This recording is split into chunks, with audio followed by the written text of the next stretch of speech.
அஸ்ஸலாமு அலைக்கும் வரஹ்மத்துல்லாஹி வபரகாத்துஹு. மார்க்கத்தில் புதிதாக நுழைக்கப்பட்டவை அனைத்தும் அனாச்சாரங்கள் அனைத்தும் வழிகேடுகள் அனைத்தும் நம்மை நரகத்திற்கு கொண்டு சேர்க்கக்கூடியவை ஆகும்.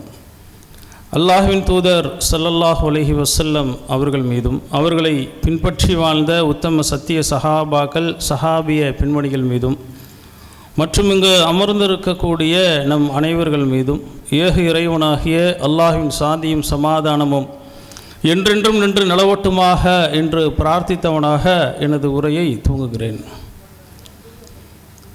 காரைக்கால் மாவட்டம் நல்லம்பல் கிளை சார்பாக நடத்தக்கூடிய இந்த பொதுக்கூட்டம் அண்ணல் நபியே அழகிய முன்மாதிரி என்கிற 10 மாத செயல் திட்டத்தை முன்னிட்டு இந்த பொதுக்கூட்டம் நடைபெறுகிறது. இந்த பொதுக்கூட்டத்தில் எனக்கு தரப்பட்டுள்ள தலைப்பு தமிழ்நாடு தௌஹீத் ஜமாத்தின் அரும்பணிகள். நம் ஜமாத்தை பொறுத்தவரைக்கும் 2 முக்கியமான பணிகளை கையில் எடுத்து மிகவும் வீரியமான முறையில் நாம் அதை மக்களுக்கு மத்தியிலே எடுத்து சொல்லி கொண்டிருக்கிறோம். அதிலே முதலாவதாக நாம் பார்க்க இருக்கக்கூடியது, ஒவ்வொரு நபிமார்களும் தன்னுடைய சமுதாயத்திற்கு அனுப்பப்பட்ட மிக முக்கியமான ஒரு பணி. அல்லாஹ் ரப்பல் ஆலமீன் தன்னுடைய திருமறையில் சொல்லுகின்ற பொழுது பல நபிமார்களுடைய வரலாற்று சம்பவங்களை அல்லாஹ் பேசுகிறான். அப்படி பேசுகின்ற பொழுது குறிப்பிட்ட ஒரு சில நபிமார்களுடைய வரலாற்று சம்பவங்களை விரிவாக சொல்லி காட்டுகிறான். அதிலே விரிவாக சொல்லுகின்ற பொழுது ஒவ்வொரு நபிமார்களும் எதற்காக அந்த சமுதாயத்திற்கு அனுப்பப்படுகிறார்கள் என்று சொன்னால், சத்தியத்தை எடுத்து சொல்வதற்காகத்தான்.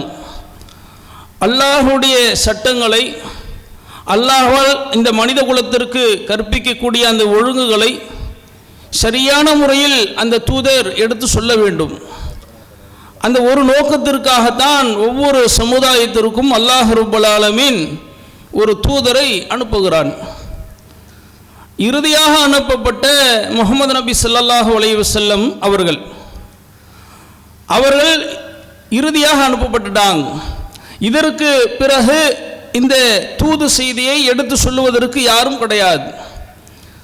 அப்ப இறுதியாக அனுப்பப்பட்ட சமுதாயமாக நாம் தான் இருக்கிறோம்.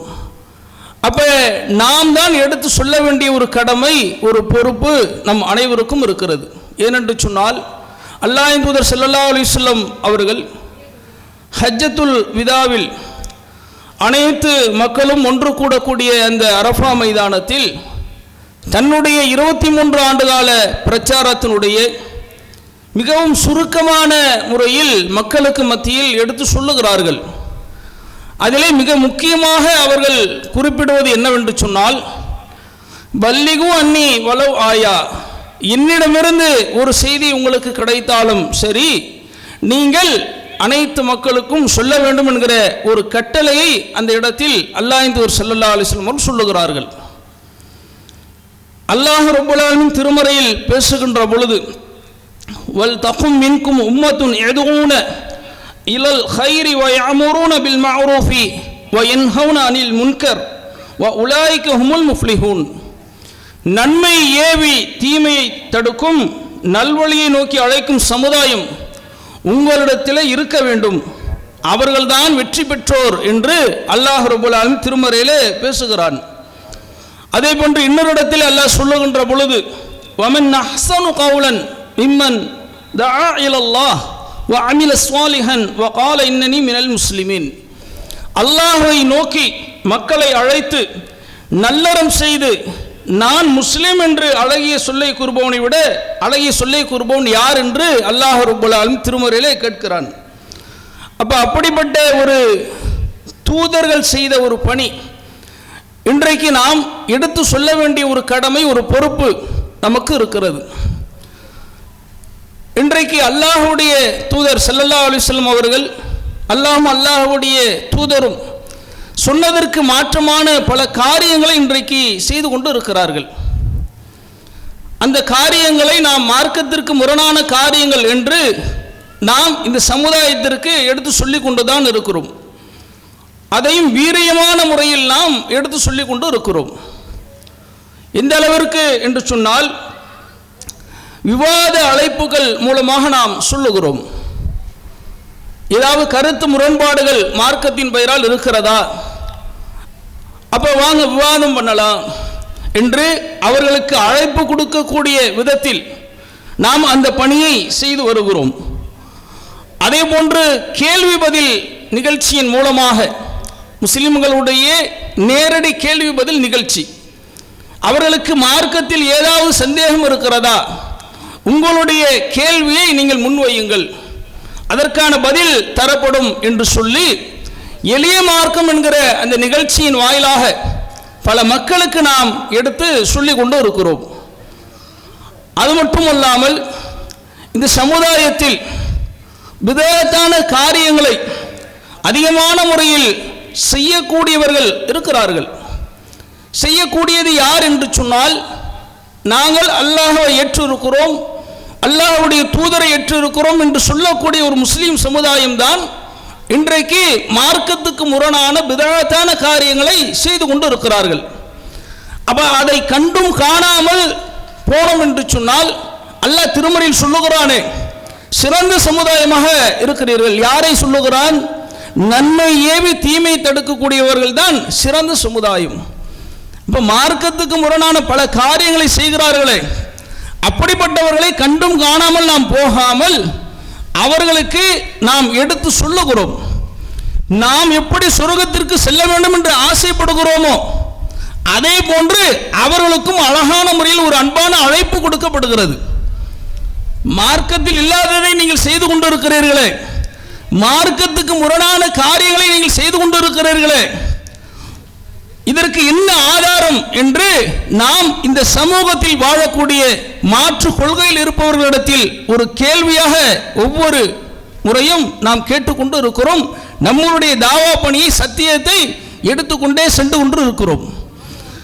மார்க்கத்தில் பல விதத்தான காரியங்களை பற்றி நாம் பார்க்கின்ற பொழுது, ஜும்மாவில் 2 பாங்கு சொல்லுவது, தொழுகைக்கு பின் கூட்டு துஆ ஓதுவது, ஷாபான் பிறை 15 என்று அதற்கு சிறப்பான ஒரு வணக்க வழிபாடுகள், ரஜப 27 பல வணக்க வழிபாடுகள், இறந்தவருக்காக வேண்டி ஒரு வீட்டில் இறந்து கிடக்கிறார் என்று சொன்னால் அந்த வீட்டில் 3 ஓத வேண்டும், 7 ஓத வேண்டும், 40 ஓத வேண்டும் என்று சொல்லி அந்த ஓதக்கூடிய ஃபாத்திஹா, அதே போன்று மவுலுது ஓதுதல், மீலாது விழா கொண்டாடுதல், சலாத்துன் நாரியா ஓதுதல், இப்படி பல மார்க்கத்துக்கு முரணான காரியங்களை செய்து கொண்டுதான் இருக்கிறார்கள். செய்வது யார் என்று சொன்னால் முஸ்லிம் சமுதாயமாக இருக்கக்கூடியவர்கள் செய்து கொண்டு இருக்கிறார்கள்.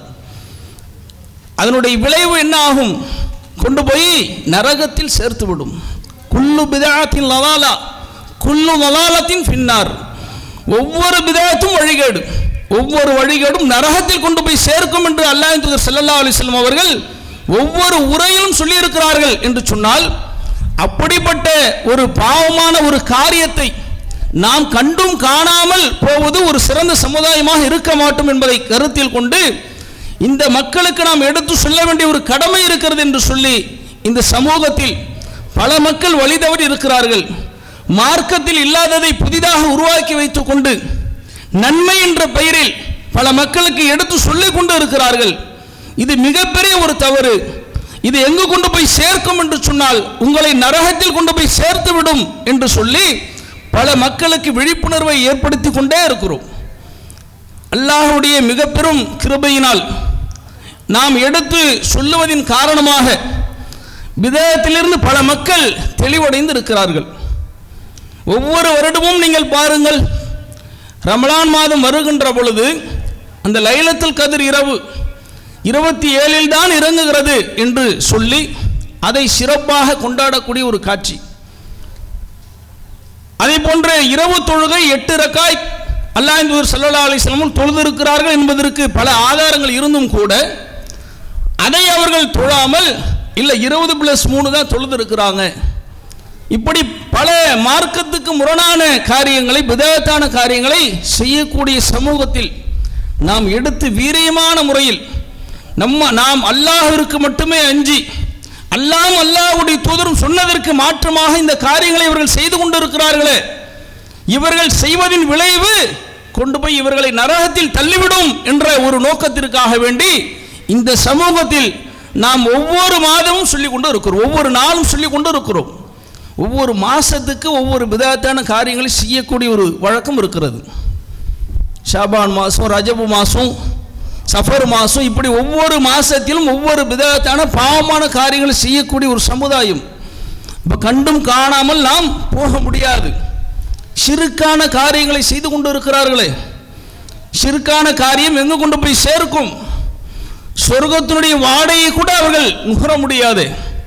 அல்லாஹுடைய பண்புகளை, அல்லாஹுடைய ஆற்றலை இறந்த ஒரு மனிதனுக்கு கொண்டு போய் கொடுக்கிறார்கள். தர்காங்கிற கட்டி கொண்டு அந்த இறந்த மனிதரிடத்தில் அவர் நல்லடியார் என்று சொல்லி அவரிடத்தில் பிரார்த்தனை செய்வது. அல்லாஹ் ரப்பல் ஆலமீன் திருமறையில் சொல்லுகின்ற பொழுது, உங்களுடைய கோரிக்கை எதுவாக இருந்தாலும், எந்த பிரார்த்தனையாக இருந்தாலும் நீங்கள் என்னிடத்தில் கேளுங்கள் என்று அல்லாஹ் தெளிவாக சொல்லுகின்ற பொழுது, ஒரு இறந்த மனிதனிடத்தில் அவர் நல்லடியாராகவே இருந்தாலும் நாங்கள் அவரிடத்தில் பிரார்த்தனை செய்கிறோம் என்று ஒரு கூட்டம் சென்று கொண்டிருக்கிறது. இந்த தர்காவை வைத்து இன்றைக்கு பல அனாச்சாரியமான காரியங்கள், ஷிர்கான காரியங்கள் நடந்து கொண்டிருக்கிறது. அப்ப இப்படிப்பட்ட மக்களுக்கெல்லாம் நாம் விழிப்புணர்வு ஏற்படுத்தி கொண்டே இருக்கிறோம். ஒவ்வொரு வருடமும் கந்தூரி என்ற பெயரில் ஏற்படக்கூடிய அனாச்சாரியமான காரியங்களை பார்த்து கொண்டுதான் இருக்கிறோம். ஒவ்வொரு ஊரிலும் இந்த அனாச்சாரியமான காரியங்கள் நடந்து கொண்டுதான் இருக்கிறது, ஷிர்கான காரியங்கள் நடந்து கொண்டுதான் இருக்கிறது. அப்ப அதை கண்டும் காணாமல் நாம் போகக்கூடாது. நாம் எப்படி தெளிவாக சத்தியத்தை விளங்கி இருக்கிறோமோ, ஆரம்ப காலகட்டத்தில் நாமும் இருந்திருப்போம். ஆனால் இன்றைக்கு தெளிவாக நாம் ஆனதற்கு பிறகு நம்மை போன்று அவர்களும் போய் வீழ்ந்து விடக்கூடாது நரகத்தில். நாம் எப்படி சொர்க்கத்திற்கு போக வேண்டும் என்று ஆசைப்படுகிறோமோ, அவர்களும் சொர்க்கம் போக வேண்டும் என்கிற ஒரு நல்லெண்ணத்தில் அல்லாஹ்வின் தூதர் சொன்னார்களே, நீங்கள் எடுத்து சொல்வது உங்கள் மீது கடமை என்று சொன்னார்களே, அந்த அடிப்படையில் இந்த சமூகத்தில் நாம் எடுத்து சொல்லிக் கொண்டே இருக்கிறோம் வீரியமான முறையில். இதெல்லாம் எதற்காக செய்கிறோம்? இந்த அரும்பணிகள் எல்லாம் எதற்காக செய்யப்படுகிறது? ஏதோ ஆட்சிக்காகவா, அதிகாரத்திற்காகவா, அல்லது ஓட்டுக்காகவா, அல்லது வேற ஏதாவது பயனை எதிர்பார்த்து இந்த அமல்கள் எல்லாம் செய்யப்படுகிறதா? அல்லாஹ்விடத்தில் நாளைக்கு கூலி கிடைக்கும், நாளைக்கு மறுமையில் வெற்றி பெற வேண்டும் என்கிற ஒரு நோக்கத்திற்காக மட்டும்தான் இந்த பணியை நாம் செய்து கொண்டு இருக்கிறோம். மறுமை இலக்காக வைத்து மறுமையில் வெற்றி பெற வேண்டும் என்கிற ஒரு நோக்கத்தை தவிர வேற எந்த ஒரு நோக்கமும் இந்த அரும்பணிகளுக்கு கிடையாது. அது மட்டுமா, இஸ்லாத்தை இல்லாதவர்கள், மாற்று மதத்தவர்கள், அவர்களுக்கு நம்முடைய மார்க்கத்தை நாம் எடுத்து அழகான முறையில் சொல்ல வேண்டும். இஸ்லாம் ஒரு இனிய மார்க்கம் என்ற நிகழ்ச்சியின் வாயிலாக அவர்களுக்கு ஏற்படக்கூடிய பல சந்தேகங்கள் இருக்கும். முஸ்லிம் என்ற பெயரில் வைத்துக்கொண்டு பல காரியங்களை இன்றைக்கு பல முஸ்லிம் மக்கள் என்ன செய்து கொண்டிருக்கிறார்கள்? மார்க்கத்துக்கு முரணான காரியங்களை எல்லாம் செய்து கொண்டிருக்கிறார்களே, அதையெல்லாம் மாற்று மதத்தவர்கள் பார்க்கிறார்கள். பார்த்து இஸ்லாம் என்றாலும் இப்படிதான் இருக்கும் பொழுது, நம்ம மதத்தில் உள்ள மாதிரி தான் இவங்களும் கொண்டாடுறாங்க, அப்ப ஒன்றும் வித்தியாசம் கிடையாது அப்படின்னு இருக்கிறாங்க. அப்ப மாற்று மதத்தவர்களை பொறுத்த வரைக்கும் இஸ்லாத்தை பற்றிய விழிப்புணர்வு, இஸ்லாம் என்பது என்ன அப்படிங்கிறதை அவர்களுக்கு கேள்வி பதில் மூலியமாக நாம் விளக்கம் கொடுக்கிறோம். கேள்வி பதில் நிகழ்ச்சி மூலியமாக அவர்களுக்கு தெளிவுபடுத்துகிறோம். இஸ்லாம் ஒரு இனிய மார்க்கம் என்ற ஒரு நிகழ்ச்சியின் வாயிலாக மாற்று மதத்தவர்களை அழகான முறையில் அவர்களை அழைத்து அவர்களுக்கு இருக்கக்கூடிய சந்தேகங்களை நீங்கள் கேளுங்க, உங்களுக்கு இஸ்லாத்தில் என்னென்ன சந்தேகங்கள் இருக்கிறதோ அதை நீங்கள் இந்த சபையில் கேட்கலாம். அவர்களுக்கு முழு உரிமை கொடுக்கப்படுகிறது. அவர்கள் கேட்டு பல மக்கள் இன்றைக்கு தெளிவு பெற்றிருக்கிறார்கள்.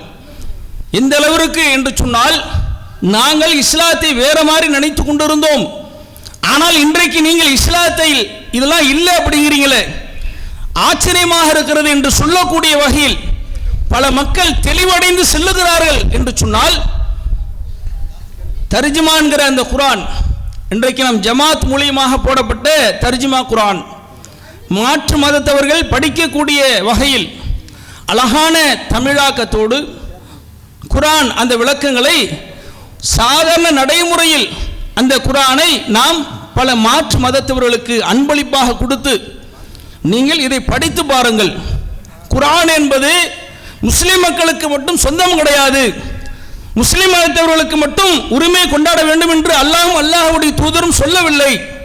திருமறை குர்ஆன் என்பது உலக மக்கள் அனைவருக்கும் வழங்கப்பட்ட ஒரு அற்புதமான வேதம். அனைவரும் இதை பார்த்து படித்து தெளிவடைய வேண்டும் என்பதை அவர்களுக்கு மத்தியில் எடுத்து சொல்லி, அவர்களுக்கு அழகான முறையில் ஒரு அழைப்பு கொடுத்து, அந்த நிகழ்ச்சியின் இறுதியாக அவர்களுக்கு உணவளித்து ஒரு சிறப்பான முறையில் அவர்களை அனுப்புகிறோம் என்று சொன்னால், அப்ப இதெல்லாம் எதற்காக செய்கிறோம்? இந்த அரும்பணிகள் எதற்காக செய்யப்படுகிறது? நாளை மறுமையில் வெற்றி பெற வேண்டும் என்கிற ஒரு நோக்கத்திற்காகத்தான் இந்த செயல்கள் எல்லாம் செய்யப்படுகிறது. அதே போன்று நம் ஜமாத்தின் சார்பாக முதியோர் இல்லம் நடத்தப்படுகிறது. சென்னையில் மீஞ்சூரில் இருக்கக்கூடிய அந்த முதியோர் இல்லத்தில் கணவனால் கைவிடப்பட்டவர்கள், அதே போன்று பிள்ளைகளால் கைவிடப்பட்டவர்கள், அன்புக்கு ஏங்கக்கூடியவர்கள், இப்படிப்பட்டவர்கள் எல்லாம் நாம் முதியோர் இல்லத்தில் வைத்து அவர்களுக்கு தேவையான உணவு, உடை, மருத்துவம் என்று அவர்களுக்கு அனைத்து வசதிகளையும் ஏற்படுத்தி அந்த இடத்திலே நாம் கொடுக்கிறோம். அல்லாஹ் ரப்பல் ஆலமீன் திருமறையில் சொல்லுகின்ற பொழுது, தாய் தந்தையரிடத்தில் எப்படி நடந்து கொள்ள வேண்டும் என்கிற அந்த ஒழுங்குமுறையை அல்லாஹ் நமக்கு கற்றுத்தருகிறான். இந்த உலகத்தில் தாய் தந்தையருக்கு நிகரான ஒரு உறவு உலகத்தில் கிடையாது. அல்லாஹ் ரப்பல் ஆலமீன் திருமறையில் சொல்லுகின்ற பொழுது, தாய் தந்தையரில் இருவரோ அல்லது ஒருவரோ முதுமை அடைந்து விட்டால் நீங்கள் சீ என்று அவர்களை கூறாதீர்கள், பணிவு எனும் சிறகை அவர்களுக்கு தாழ்த்துவீராக அல்லாஹ் திருமறையில் பேசுகிறான். பலவீனத்துக்கு மேல் பலவீனப்பட்டவளாக அவள் உங்களை சுமந்தால், ஈன்றெடுத்தாள் என்று அல்லாஹ் ரப்பல் ஆலமீன் திருமறையில் பேசுகிறான். ரப்பிர்ஹம்ஹுமா கமா ரப்பயானி சகீரா, அல்லாஹ்விடத்தில் நீங்கள் பிரார்த்தனை செய்யுங்கள். எப்படி பிரார்த்தனை செய்யுங்கள்? நாங்கள் சிறுவனாக இருக்கின்ற பொழுது எங்களை எப்படி இருவரும் பராமரித்தார்களோ, இறைவா இவர்களுக்கும் இதை போன்று அருள் புரிவாயாக என்று நீங்கள் பிரார்த்தனை செய்யுங்கள் என்று அல்லாஹ் திருமறையில் சொல்லி காட்டுகிறான். அப்படி இஸ்லாத்தில் தூக்கி வைத்து போற்றப்படக்கூடிய ஒரு உறவு தாய் தந்தை உறவு. அப்படிப்பட்ட அந்த தாய் தந்தையரை இன்றைக்கு என்ன செய்கிறார்கள்? பல பேர் அவர்களுடைய சுய லாபத்திற்காக, அவர்களுடைய சூழ்நிலையின் காரணமாக, அவர்களுடைய தொல்லையின் காரணமாக கொண்டு போய் எங்க விடுறாங்க? முதியோர் இல்லங்களில் கொண்டு போய் விடக்கூடிய காட்சியை பார்க்க முடிகிறது. கடந்த ஒரு வருடத்திற்கு முன்னால் ஒரு கேரளாவில் ஒரு சம்பவம் நடைபெறுகிறது. அந்த சம்பவத்தில் ஒரு வயது முதிர்ந்த மூதாட்டி ரொம்ப ஒரு மலையில் நிற்கிறாங்க. அவங்களுடைய பிள்ளை என்ன செய்கிறாங்க அப்படின்னா, வெளியில் தள்ளி விட்டுறாங்க. வெளியில் தள்ளி விட்டு அந்த கேட்டை பிடிச்சி உழுக்குறாங்க. என்ன உள்ள விடு அப்படின்னு சொல்லி அழுகுறாங்க. இது எல்லாமே வீடியோ காட்சியாக பதிவு செய்யப்படுகிறது. இது எல்லாமே அனைத்து சேனல்களிலும் ஒளிபரப்பு செய்யப்பட்டது. அதிகமான மக்கள் அதை பார்த்திருப்பார்கள். அந்த மலையில் நின்று கொண்டு அந்த மூதாட்டி என்ன செய்கிறாங்க அப்படின்னா அழுகுறாங்க, என்ன உள்ள விடு அப்படின்னு சொல்லி. அப்போ அந்த மகனாக இருக்கக்கூடியவர் உள்ள விட மாட்டேன் அப்படிங்கிறார். அப்போ இந்த செய்தி எங்கு கொண்டு செல்லப்படுகிறது என்று சொன்னால் அரசாங்கத்திற்கு கொண்டு செல்லப்படுகிறது. கேரள அரசு இதில் தலையிட்டு அவர்களுக்கு நீதி வழங்கக்கூடிய வகையில் அவர்களுக்கு 2 பேருக்கும் மத்தியில் சமரசம் செய்து அந்த தாயை அந்த வீட்டிற்கு திருப்பி அழைத்து செல்லுகிறான் அந்த மகன். இது யார் செய்கிறார்? ஒரு மாற்று மதத்தவர் செய்யலை. இந்த தவறை, இந்த பாவத்தை செய்யலை. இந்த பாவத்தை செய்யக்கூடியது யார் என்று சொன்னால் ஒரு முஸ்லிம். ஒரு முஸ்லிம் மதத்தை சார்ந்தவர் தான் இந்த பாவத்தை செய்கிறார். அப்போ இந்த மாதிரிலாம் பல அனாதையாக கைவிடப்பட்டவர்களை எல்லாம் இன்னும் எந்த அளவுக்கு அப்படின்னா இஸ்லாத்திலே இருப்பாங்க. முஸ்லிம் சமுதாயத்தில் அல்லாஹ்வை ஏற்றுக்கொண்டு அல்லாஹ்வுடைய தூதரை ஏற்றுக்கொண்டு இருந்திருப்பார்கள். கடைசி தருவாயில் அவர்களை வீட்டை விட்டு வெளியேற்றி விடுகின்ற பொழுது, அல்லது ஆதரவு இல்லாமல் ஒரு நிர்கதியாக நின்று கொண்டு இருக்கின்ற பொழுது, ஒரு அனாதையாக நின்று கொண்டு இருக்கிற பொழுது, மாற்று மதத்தவர்கள் நடத்தக்கூடிய அந்த இல்லத்திற்கு அவர்களை அழைத்து செல்லக்கூடிய ஒரு அவல நிலை ஏற்படுகிறது. மாற்று மதத்தவர்கள் நடத்தக்கூடிய அந்த இல்லத்திற்கு அவர்களை அழைத்து சென்று அல்லாஹ்வை ஏற்றுக்கொண்டு கலிமாவை சொல்லி இஸ்லாத்தில் இருக்கக்கூடிய அந்த வயதானவர்கள் கடைசியில் அவர்கள் எந்த நிலைக்கு தள்ளப்படுகிறார்கள் என்று சொன்னால், அவர்கள் எந்த மதத்தில் இருக்கிறார்களோ அந்த இல்லத்தில், எந்த இல்லத்தை சார்ந்து அவர்கள் நடத்துகிறார்களோ, ஒரு கிறிஸ்தவ ஆலயத்தை சார்ந்தவர்களாக இருந்தார் என்று சொன்னால் அவர்களுடைய போதனைகளை அவர்கள் சொல்லி இஸ்லாத்திலிருந்து வெளியேறக்கூடிய காட்சியை பார்க்க முடிகிறது. அப்போ அதையெல்லாம் ஆகிவிடக்கூடாது என்பதற்காகத்தான் நாம் என்ன செய்கிறோம் என்று சொன்னால், முதியோர் இல்லம் என்று சென்னையில் மீஞ்சூரில் அவர்களுக்கு தேவையான அனைத்து வசதிகளையும் நாம் ஏற்படுத்தி கொடுக்கிறோம். எந்த அளவிற்கு என்று சொன்னால், மாநில நிர்வாகிகள் மாதம் ஒரு முறை அல்லது இருமுறை திடீரென்று போய் அங்கு என்ன நடைபெறுகிறது, அவர்களுக்கு உணவு சரியான முறையில் கொடுக்கப்படுகிறதா, என்ன உணவு கொடுக்கப்படுகிறது என்பதையெல்லாம் ஆய்வு செய்யக்கூடிய வகையில் அந்த முதியோர் இல்லம் நடைபெற்று கொண்டிருக்கிறது.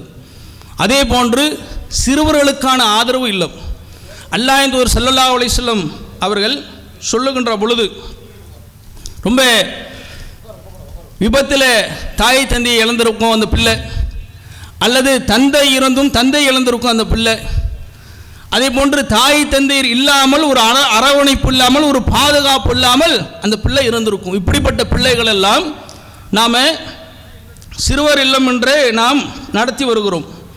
அந்த சிறுவர் இல்லம் எங்கு இருக்கிறது என்று சொன்னால், சுவாமிமலை கும்பகோணத்திலும், அதே போன்று சல்சபில் சிறுவர் ஆதரவு இல்லம் இளையாங்குடியிலும், இந்த 2 இடத்திலும் சிறுவர்களுக்கான ஆதரவு இல்லம் என்று நாம் நடத்தி வருகிறோம். ஒரு விபத்தில் தாய் தந்தையரை இழந்துருது. ஒரு சிறு பிள்ளை, சின்ன பிள்ளைகள் தாய் தந்தையரை இழந்து இந்த உலகத்தில் எப்படி வாழ வேண்டும், எவ்வளவு ஒரு மன நெருக்கடியோடு மன கஷ்டத்தோடு அந்த பிள்ளைகள் வாழும்.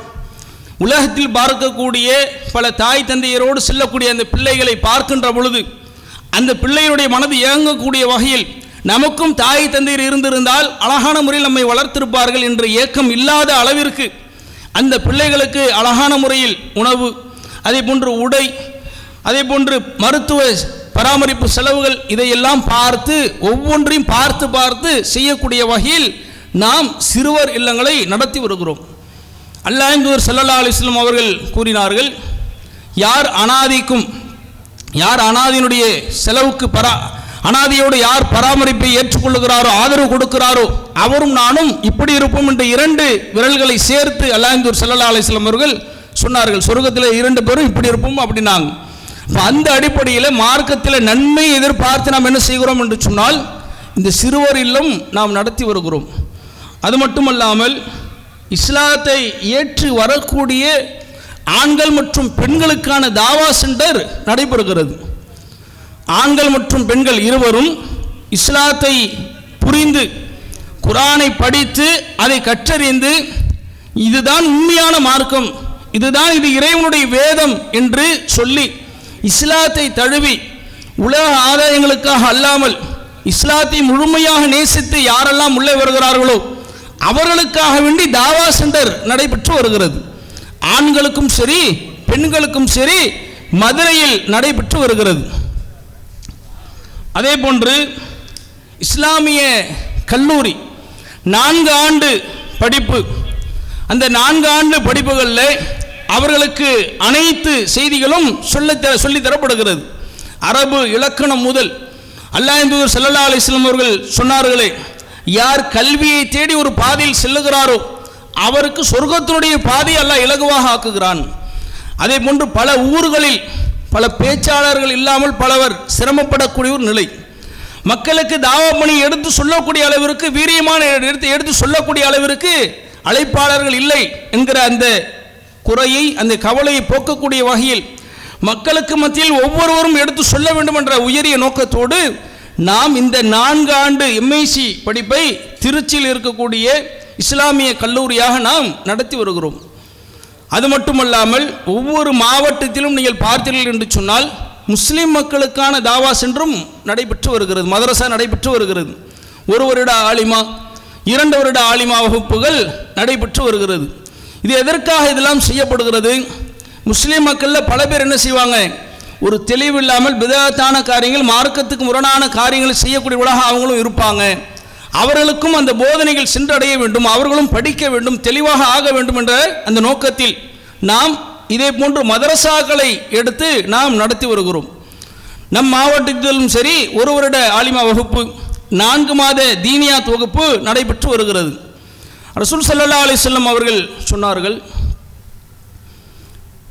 யார் ஒருவர் சாலிஹான பிள்ளையாக வளர்த்து, இந்த உலகத்தில் சாலிஹான பிள்ளையாக யார் வளர்க்கிறாரோ, 2 பெண் குழந்தைகள் கொடுக்கப்பட்டு சாலிஹான முறையில் யார் அந்த பிள்ளையை வளர்க்கிறாரோ அவருக்கு அந்த பிள்ளை நரகத்தில் வந்து திரையாக நிற்கும்.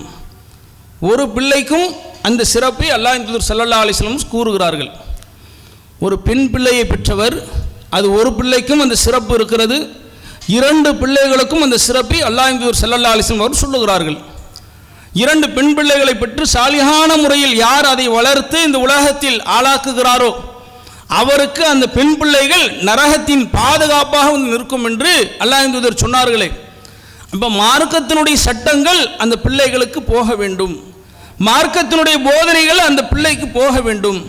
ஒரு பெண் பிள்ளைக்கு அந்த மார்க்கத்தினுடைய போதனைகள் போனால்தான், ஒரு ஆலிமா படித்தால்தான் அந்த பிள்ளை திருமணம் ஆகி போகக்கூடிய இடங்களில் சரியான முறையில் வாழும். அந்த சகிப்புத்தன்மை சொல்லித்தரப்படும், பொறுமையாக இருக்க வேண்டும் என்று சொல்லித்தரப்படும். மார்க்கத்தினுடைய சட்டத்திட்டங்களை புரிந்தால் அந்த பிள்ளை சரியான முறையில் இருக்கும். அப்போ சாலிஹான முறையில் அந்த பிள்ளை வளர்க்கப்பட வேண்டும். அந்த நோக்கத்திற்காக தான் என்ன செய்யப்படுகிறது, இந்த தாவா சென்டர் செய்ய அழைப்பு கொடுக்கப்படுகிறது. அதே போன்று நம்மளுடைய மதரசாவும் அதே போன்றுதான் இந்த வருடம் முடிய போகிறது. இந்த வருடத்தினுடைய இறுதியாக புதிதாக வரக்கூடிய இந்த மாதத்தினுடைய கடைசி மே 31 ஜூன் 1ஆம் தேதி அட்மிஷன் நடைபெற இருக்கிறது. அப்போ உங்களுடைய வீட்டு பிள்ளைகளையும் நீங்கள் என்ன செய்யுங்க, அந்த பிள்ளைகளுக்கு மார்க்க போதனைகள் போதிக்கப்பட வேண்டும் என்று சொன்னால், ஒரு வருட ஆலிமா படித்தால்தான் அந்த பிள்ளை சரியான முறையில் வார்த்தெடுக்கப்படும் என்பதை நீங்கள் அறிந்தால் நீங்கள் என்ன செய்யணும், அந்த பிள்ளைகளை அனுப்பி பயன்பெறுமாறு இந்த நேரத்தில் கேட்டுக்கொள்கிறோம். அதே போன்று இதெல்லாம் அல்லாமல் அத்தீனுன் நசீஹா, பிறர் நலம் நாடுவது தான் இஸ்லாம் என்று அல்லாஹ்வின் தூதர் ஸல்லல்லாஹு அலைஹி வஸல்லம் அவர்கள் சொன்னார்கள். அந்த அடிப்படையிலே பேரிடர் காலங்களில் நாம் செய்யக்கூடிய சமுதாய பணிகள், ஒரு மிகப்பெரிய ஒரு பேரிடர், ஒரு சுனாமியோ அந்த மாதிரி சுனாமி என்கிற ஒன்று வந்தது, அதே போன்று மழை வெள்ளத்தால் மிகவும் பாதிப்புக்கு உள்ளாக்கப்பட்ட காட்சிகளெல்லாம் நாம் பார்த்திருக்கிறோம்.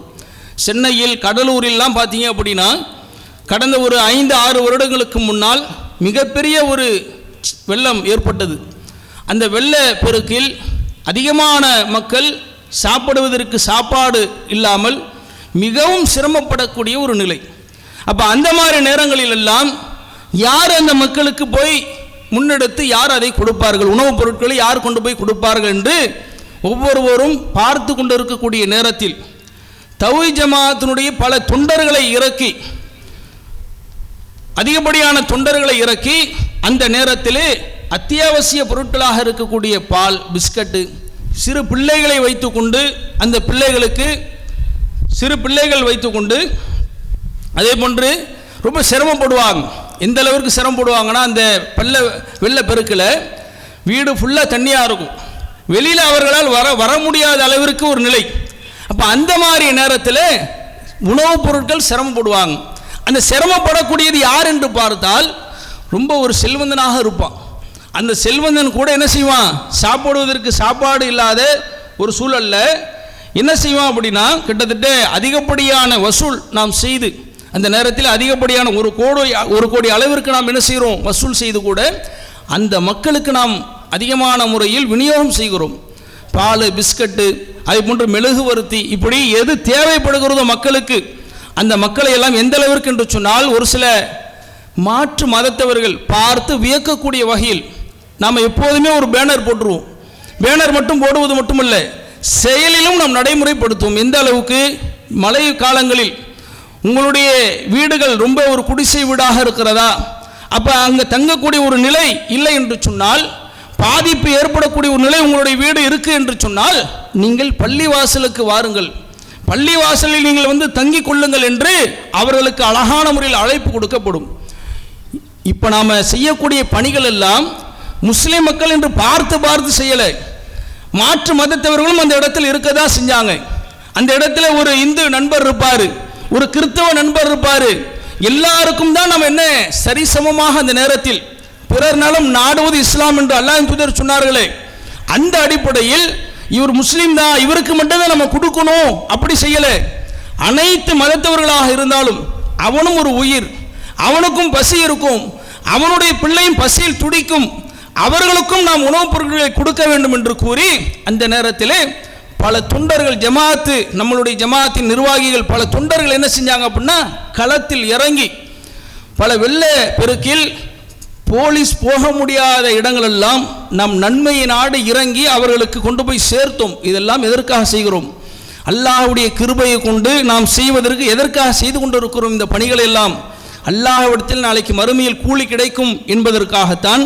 அந்த ஒரே ஒரு நோக்கத்திற்காக மட்டும்தான் இந்த பணிகளை எல்லாம் நாம் செய்து கொண்டு இருக்கிறோம். அது மட்டுமல்லாமல் கொரோனா காலகட்டத்தில் உங்களுக்கு தெரியும், கொரோனா காலகட்டங்களில் ரொம்ப இரத்த உறவுகள் கூட என்ன இல்லை தொடுறதுக்கு யோசிச்சாங்க. அவர் இறந்துட்டாரா, அவர் தொடக்கூடாது. ஒரு பக்கம் போலீஸினுடைய நெருக்கடி, அதே போன்று இருக்கக்கூடியவர்களே சொந்த பந்தங்கள் என்ன இருந்தாங்க, எப்படி தெளிவாக இருந்தாங்க அப்படின்னா அவர் தொடக்கூடாது, தொட்டோம் அப்படின்னா நம்மளுக்கு கொரோனா வந்துடும், அந்த மாதிரி ஒரு நிலை. அந்த மாதிரி நேரங்களில் களத்தில் இறங்கி அவர்களுடைய மையத்தை எடுத்து அழகான முறையில் அல்லாஹ்வுடைய தூதரும் காட்டி தந்த அந்த அடிப்படையில் ஜனாசா தொழுகை நடத்தி அவர்களை அடக்கம் செய்யக்கூடிய காட்சிகளை எல்லாம் நீங்கள் பார்த்திருப்பீர்கள்.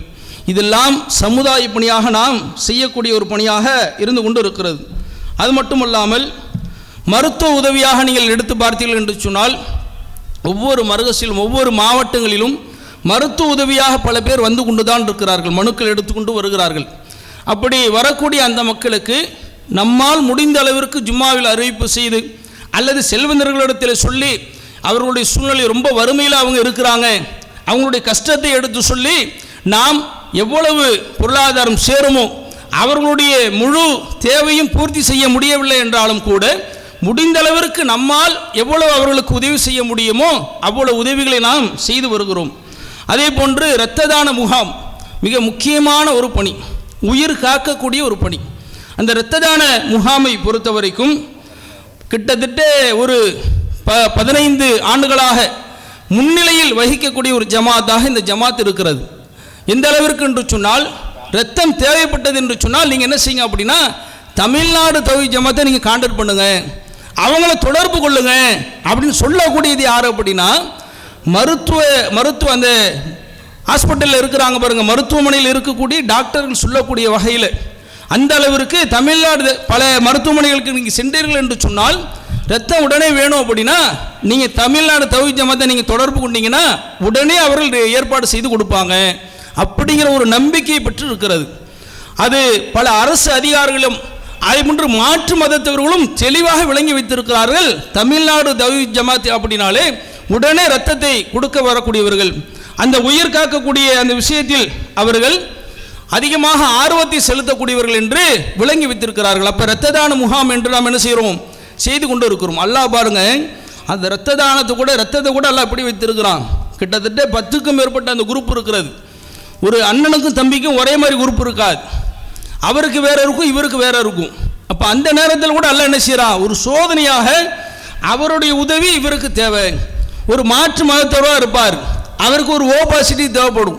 ஒரு முஸ்லீம் சகோதரர் என்ன போய் செய்வார், அவருக்கு உதவி செய்வார். அந்த நேரத்தில் அல்லாஹ் அதை கூட ஒரு சோதனையாக வைத்திருக்கிறான். இதையெல்லாம் அந்த இரத்த தானம் என்கிற அந்த உயிரை காக்கக்கூடிய அந்த விஷயத்திலும் நாம் செய்து கொண்டு வருகிறோம், சிறப்பாக செய்து கொண்டு வருகிறோம். அதே போன்று இறுதியாக இன்னும் அதிகப்படியான பணிகள் இருக்கிறது, ஆனால் அது சொல்லுவதற்கான நேரம் இல்லை. ஃபித்ரா விநியோகம் ஒவ்வொரு வருடமும் ஆரம்ப காலகட்டத்தில் உங்களுக்கு தெரியும், ஃபித்ரா என்கிற ஒன்று வசூல் செய்து குறைவான மக்கள் தான் வசூல் செய்யக்கூடிய ஒரு நிலை.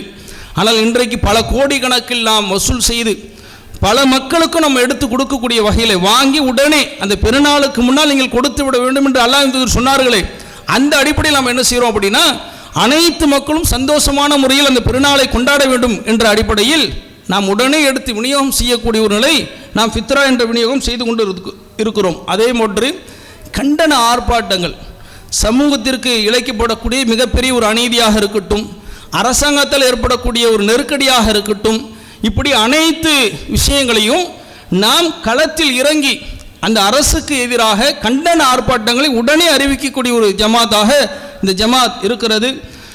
கடந்த காலங்களில் நடந்தவைகளெல்லாம் உங்களுக்கு தெரியும். என்ஆர்சி, என்பிஆர், சிஏஏ, இப்படி அதிகப்படியான அனைத்து, அது முஸ்லீம் மக்கள் தான் அநீதி இழைக்கப்பட்டிருந்தால்தான் நம்ம வருவோம் அப்படிலாம் கிடையாது. எந்த மதத்தை சார்ந்தவராக இருந்தாலும் அவருக்கு அநீதி இழைக்கப்படுகிறது, ஒரு அரசாங்கம் அநீதி இழைத்திருக்கிறது என்று சொன்னால் அந்த அரசாங்கத்தை கண்டித்து கண்டன ஆர்ப்பாட்டம் உடனே நாம் கையில் எடுத்து அதை நாம் அந்த அரசாங்கத்திற்கு தெளிவுபடுத்துவோம். அப்போ இதையெல்லாம் இவ்வளவு பணிகளை, இன்னும் அதிகமான பணிகள் இருக்கிறது, ஆனால் நேரம் இல்லை. இப்படி இந்த பணிகளை எல்லாம் நாம் வீரியமான முறையில், அழகான முறையில் மக்களுக்கு மத்தியில் எடுத்துக்கொண்டு செல்லுகிறோம் என்று சொன்னால் நன்மையை மட்டும் நாடி நாளைக்கு மறுமையில் வெற்றி பெற வேண்டும் என்கிற அந்த நோக்கத்திற்காக மட்டும்தான் நாம் செய்து வருகிறோம். எனவே இங்கே இருக்கக்கூடிய கிளை நிர்வாகிகள், மாவட்ட நிர்வாகிகள், அதே போன்று தொண்டர்கள் அனைவரும் இந்த அரும்பணிகளை ஆர்வத்தோடு செய்யக்கூடிய நன்மக்களாக அல்லாஹ் ரப்பல் ஆலமீன் நம் அனைவரையும் ஆக்கி அருள் புரிவானாக என்று பிரார்த்தித்தவனாக எனது உரையை முடித்துக் கொள்கிறேன். வாஹிர தஅவானா அல்ஹம்துலில்லாஹி ரப்பில் ஆலமீன். அஸ்ஸலாமு அலைக்கும் வரஹ்மத்துல்லாஹி வபரகாத்துஹு.